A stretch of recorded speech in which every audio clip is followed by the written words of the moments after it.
going to get things done. Right now, I see the biggest problem is everybody has really good ideas, you yourself included, but nobody can get any of this done. What good does any of it do if nobody's going to sit down and work together? How are you going to get Washington to work with you if you're president? Bill mentioned at the outset in the introduction that I'd spent 6 years in Congress. Every single day of those 6 years, I was in the minority. But I still had to find a way to deliver for my constituents because, as Bill also mentioned, we had an all-comers welcomed, no-holds-barred town hall every single month. Anyone could come, ask any question, level any criticism my way, and I certainly received them. And there was a healthy dose of fear that I felt when I went in to face my constituents. Those who put me in this place of public trust, those to whom I was accountable. And I remember at one of these town halls, someone stood up and said, Beto, we made great progress in turning around the VA in El Paso. It was the worst in the country in addressing mental health care wait times. And we made it a focus, we turned it around, we hired up, we got more veterans in for more appointments, and in the process saved more lives. But this guy says, I bet you don't know this, but those veterans who come back from combat and service with something known as an other than honorable discharge are precluded by law from setting foot in the VA.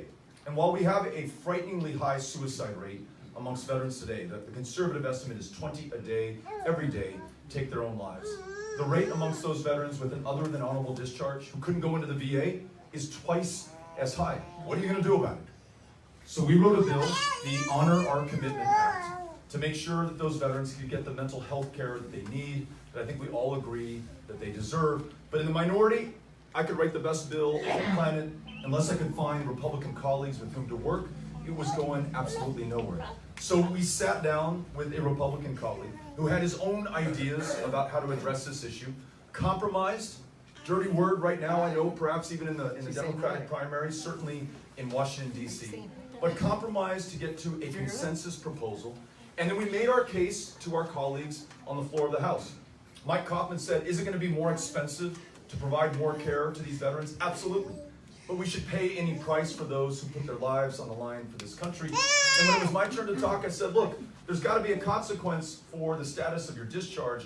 That consequence cannot be your very life. And that's what's taking place today. We were able to get that passed 435-0 in the House, got it passed in the Senate as well, signed into law by the one person with whom I agree on almost nothing, Donald Trump. But we got enough common ground on this issue.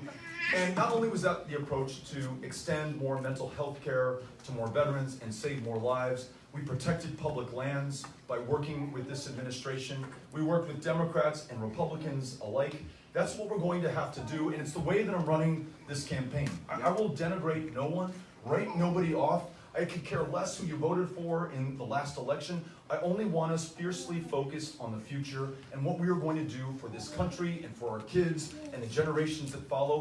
I'm confident, and we saw this in Texas. When you include everyone, you are absolutely unstoppable. At the end of the day, though we were 2.6% down to Ted Cruz, we had won more votes than any Democrat in the history of the state of Texas, won independents for the first time in decades, and 500,000 Republicans voted for a Republican governor and voted for me on the same ballot, and we in no way had to compromise our values. It was a proud, bold, progressive agenda. It's just that we brought it to every single one of those 254 counties. As president, I will do the same thing.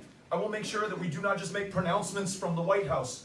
We don't satisfy ourselves by being right on the issues. We go throughout this country, to the red places and the blue places as well, and bring people in, force the public pressure formed of the public will to make sure that their representatives join us in these fights that this country is all about right now. Thanks for the question.